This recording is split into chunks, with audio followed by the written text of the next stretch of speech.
Okay, so you probably hear it's pretty rainy, and hopefully you can kind of envision what this is right here. So anyway, we got a stall built. I was working on figuring out what I wanted to do for a door here for a little while. I really don't have no grates. As you can see, I just kind of have a 2x4 slid across, and these guys, they stay put. So that's all I have here right now. Just a board in there like that, and they stay right in there. So anyway, as I keep saying anyway, I come up with this right here. I looked at a couple things for like sliding doors. I mean, they offer a lot of stuff for houses and stuff, and this just seemed like it was the best way for me to make a door here. All right, so you know, sometimes this happens. These are just 2x6s with you know, some wood going across. I got to get one piece here, which I have, and then I got to get it cut. But it rolls really nice. Here it goes. The shot from inside. You can see I used I forget what that's called, but I got one of those tools, and I'm running in this way. We'll look at that. And I actually have these. I know they sell the ones that go over top and kind of screw in, and then they have the adjustment nut, and then you don't have to worry about this. But these were what I ended up with, so it's kind of what I used. There's different options for rollers and a way it attaches to the door. Now I can always change that at some time if I want to, but I just kind of wanted to show you what it looked like from the inside. I got plywood on the back here. It is all 2x6. This is, you know, it's got the wheel down there. Once this has the latch on, it won't swing out. It'll hold it nice and tight. So what I ended up doing was I came across the thoughts of using what they call a half lap like this, and I did that on all four corners. I have screws. It'll be easier here. Screws from this side, and I have screws coming from the inside, and you can see how I offset those like that. Alright, and then there's also heavy glue in here, heavy wood glue to hold this together. So I'm going to cut a couple pieces, and I'm going to show you guys what I did, and I probably won't assemble it today, but I can show you a little bit of that stuff too. So here we go. Alright, I just kind of made this little list up quick so you could see what we had. This is what we want. This is kind of like your supply list. I was making multiple doors, so you might be able to change this a little bit, but I got one 4x8 sheet of plywood, 4 2x6x8s, and then 2 1x3x8s, which are these, or you could do anything different that you want to do. You could put 2x6s in there if you have extra, or 2x4s, so it's even. I just did that because that's how I wanted to do it, so you can change that any way you want. So I got 1/4 screws, glue, and I'll show you what that tool is, and that'll be on the list here also. So you're going to cut it down to 2 2x6x48s, and you'll have 1 2x6x37, which is this piece here. The other ones are these here, and then this length here. This is how I found what I wanted my length to be, or 82. So we want 2 2x6s by 82.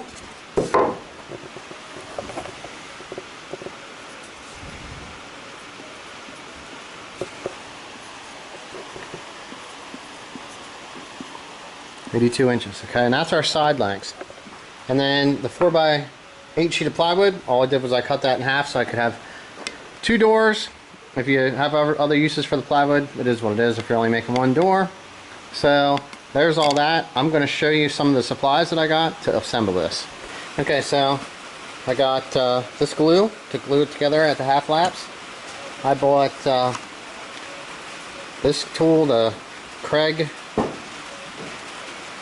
Jig mini kit, which was the smaller one. Came with the drill bit. You can set the depth and the jig, and you lay that on. and then you can screw a piece of wood right to the edge of this, which I'll show you that here. And also these are the screws that are for that. They're for hardwoods, which it doesn't matter. I'm using pine, so it's fine. And I got 1.5 inches on the length on those. And then I use these exterior screws since it is out here in a barn. I know these are going to last a little bit longer. Usually I try to buy a nicer screw. I bought them in tan so they kind of blend in. So there's your 1.25 inch screw. And those are the ones that I put in at the half flaps to help hold that together. So what I'm going to use is I have a square. I have a punch saw. And I have a circular saw set up to the correct depth that I want to mill half of the 2x4 away. So I'll show you that too. So on this one here, I did those joints, and this one here I also did those joints. I hit them on the back side so they couldn't be seen through, but that's what they look like. There's actually 2 here, and I put them on before I put the plywood on. Same on this side. You can kind of see how they are. Alright, so these are some of the leftovers I had. So I already have one piece of plywood. I already cut the 4x8. It's 4x8. It's already 4 foot, and I cut it in half, so now that's easy. Now I got this 2x6. I'm just kind of checking it out, making sure it's not twisted. I kind of don't have to be too worried about which side I want to have sticking out. So we're going to take this, since it's already a factory edge, we're going to come up to 82.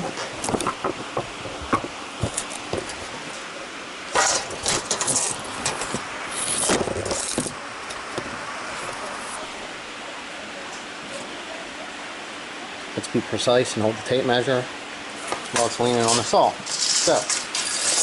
Okay, so there's our 82 mark.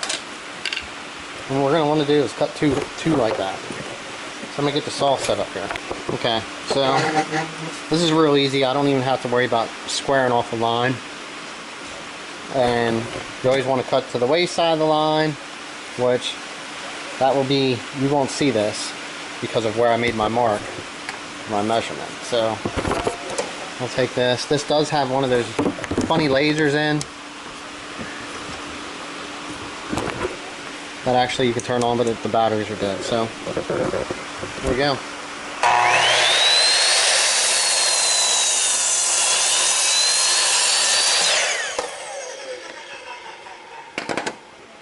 Alright, so we got one at 82. I'm going to cut the rest of these and the short ones, and I'll be back. Alright, so you can get all picky if you want, and you can come in here, you can measure the width of this, and then measure that width and put a mark, and be all fancy and square it off with the square. But what we're going to do for this is, because it's the barn and we want it to look a little rustic, and all I'm doing is I'm flushing up my edge over here on the end, and I'm going to come in here and make a mark just like that. Okay, and I'm going to do that at the end of every single one, because that's where I need to remove half of this material. So alright, we got both ends here marked. I'm going to take my unplugged saw, circular saw right here, okay? That way I know it won't turn on, there's no chance of it getting my finger or anything. You can change the depth on these saws. This is what I have, so this is what I'm using. So I'll hold my guard back. Oop, try this again. Hold my guard back, and I'm going to come in here and I'm going to turn this blade so I know that that's the furthest down. And I'm going to stick this on here, and that's going to kind of all but be 3/4 of an inch. So what we're doing is we're setting our depth, how deep this blade's going to cut. We'll make sure it's locked in place.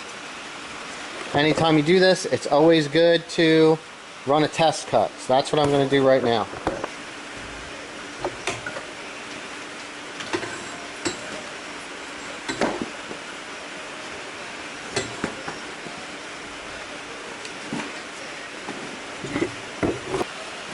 All we always make sure where these wood's not that bad in the eye if you just get a piece in there, but sometimes they can get stuck and it's just not fun. So anytime you're using anything that like will send particles in the air, you always want to do this. It's good practice. So we'll get our safety glasses on. We got a test piece of wood. You could probably use something a little bit bigger, but this will be fine for right now.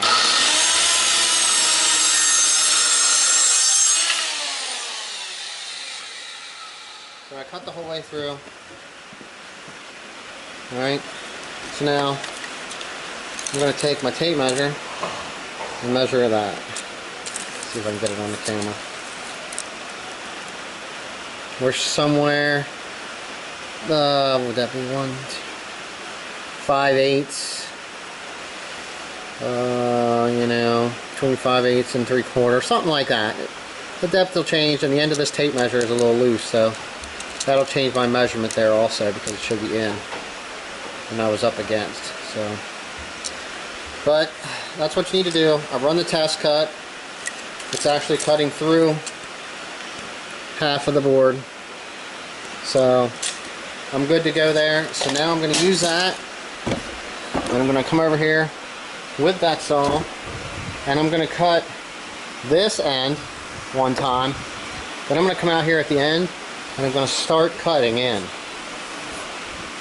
and make this real thin strips, and it'll strip right off. So here, I'll show you how to do that. So there's really no sense in showing you me running a saw just making a bunch of noise, but this is what you want it to look like, and they'll just kind of snap right off. See? I'm just touching it with my thumb. So what that does is that breaks that off, and you end up with half. I'm going to finish cutting this one out and knocking these off, and then I'll show you the next step. Kind of hard to do some of this and be on camera, so that's well, I got this. I'm going to take the hammer and I'm going to tap on these.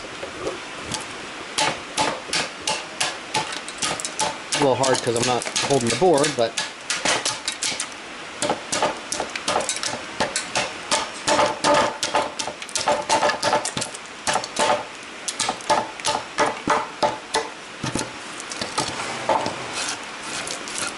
alright, hold on a sec. Alright, so I got them all knocked down and they're loose. Now you're going to say it's not a flat surface, which it's not, and you could do this a couple ways. If you have a chisel, you could use a chisel, you know, knock them off a little bit, and then you can get them flat, pulled down to where you need it. Alright, but I got another tool that I'm going to use, and this is what I found worked good for me. I have just a DeWalt 3.5 inch grinder, and I have a sanding flapper wheel on it, and I'm just going to put it on here. Now this runs pretty fast, so you kind of try to want to smooth it out.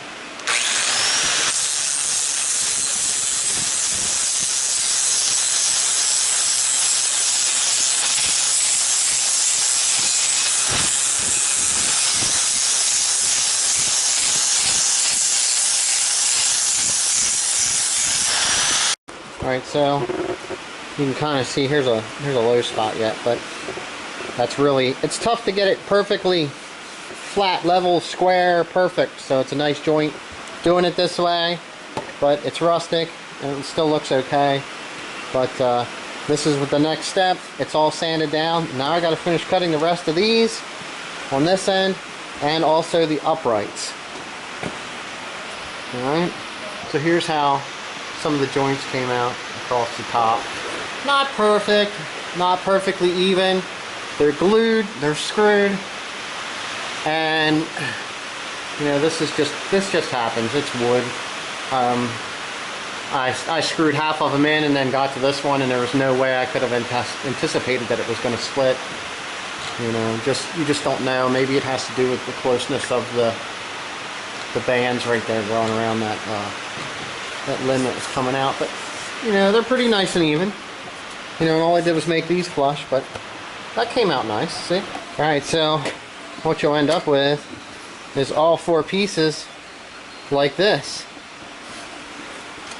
They'll look exactly like that, be edged out on the same side, and once you get all four pieces like that, then you can get this thing assembled. For the assembly, you'll take this piece here, if you're assembling this, and you'll put glue here, and this is another one.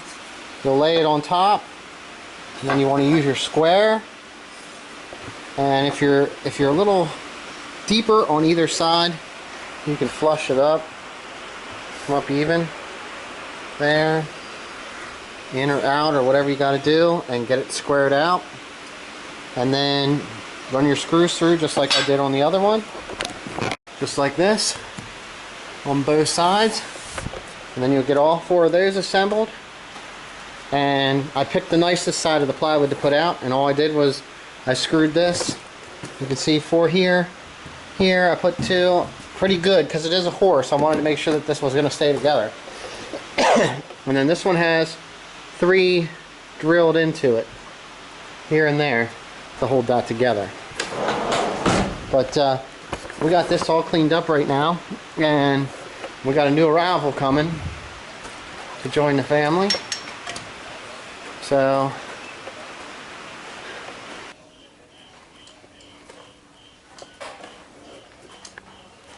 big baby.